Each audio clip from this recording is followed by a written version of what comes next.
Sean Puffy Combs recently settled a lawsuit with his former girlfriend Cassie.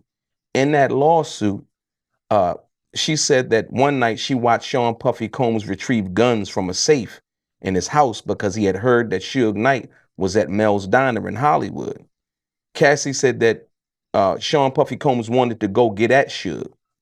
Does that change your perception about Sean Puffy Combs and his propensity for violence in relation to the Tupac situation regarding Keefe D saying that Yeah, Puffy gave yeah. him the money, I don't. promised him the I million don't know dollars? why I don't believe that. That's just something that I just don't believe that Puffy had to.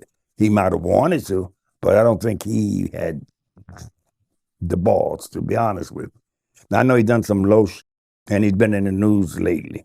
So anything else, culturally and socially, wouldn't surprise me about this guy. He's always had an issue, and I've never really was fond of him.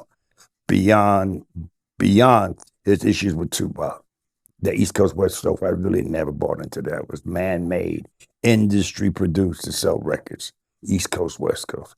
You might have had a few beefs. You can have a few beefs with somebody in the neighborhood. You can have a few beefs with somebody on your team. You're gonna have a few beefs with somebody in your house, a relative. You can have a beef, but that don't mean this side hates the other side of the family, or this side hates the other side of the community, or this side hates the other side of the team. So why does it have to happen in rappers from one coast to the other, and then both coasts hate each other? That makes no sense.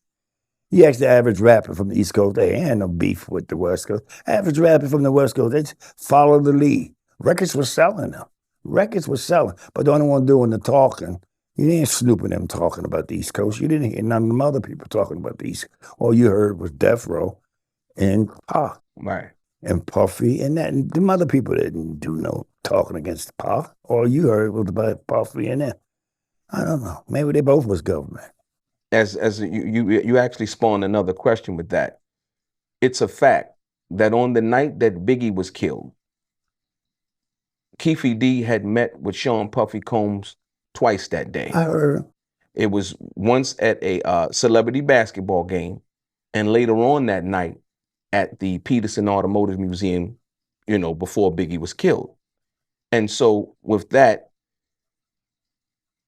why do you think that Keefe D never asked Puffy for the $1 million that he had said that Puffy allegedly promised him from that perspective? I couldn't answer that. I'm just sorry I couldn't.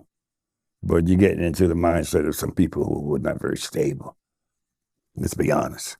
Keefe D's not very stable. You've seen him on YouTube a million times. Does he sound like someone you would have watch your grandchild while you went to the movies? Come on, let's be honest. And Puffy, some of the shit I've been hearing him doing, you got something good for who you are and what you're about, and just accept it and stop playing all this cat and mouse. And you're gonna come out the closet, you ain't, but whatever the case might be. He's in the news for all the wrong things. And this is stacked on top of how he disrespected and basically cheated a lot of his former employees out of their money. All record dealers, they hold royalties back. They just cheat performers out of their money. They just always done. But it's just been more evidence since it happened to my son, and it's happened to all these people from Puffy's organization. It's been more. You say one, you say okay, he might have made a mistake clear, but when you have 5, 6, 7, 8, 9, the majority of your company say the same thing. Come on, man. He would give, like I said before, he would give Tupac a car. Tupac, he got a new Benz or a new Jag driving around in his mind. When he died, he found out it belonged to Death Row. It was a lease. He had no idea. Instead of him giving him his royalties, he would give him jewelry, cars, penthouses, little places to stay. And Pac thought they was his. But smoking that chronic and girls throwing panties at you and you living the life of a king, sometimes you don't pay attention to the more technical, serious things about your life. It makes you wonder who was around to help him do that. And not for nothing. What were the Outlaws there for? You got 4-month leaders, 5-month through. Come on. Somebody got to pull the boy aside and say, hey, not for nothing, you had your mother who you supposed to be so close there. She was involved in legal stuff prior. She defended herself for Panther 21.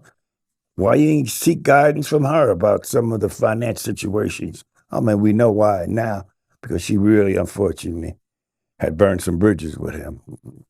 I won't even get into that right now. Right. But No, the reason why I asked about the situation in the $1 million was because in the interviews that Keefe D had did on various platforms, if you will, I know. I heard he him. kept mentioning Never paid him. this money. But on that specific night, when he did the interview, Yeah, I know. he never said anything about asking Puffy for the $1 million. So I can't speak to that. You know, that's a hard one. I just can't. I don't know why. yeah. Okay. It sounds like it might not be true. Who knows? You got to think about that. But I have very little respect for either one of them. So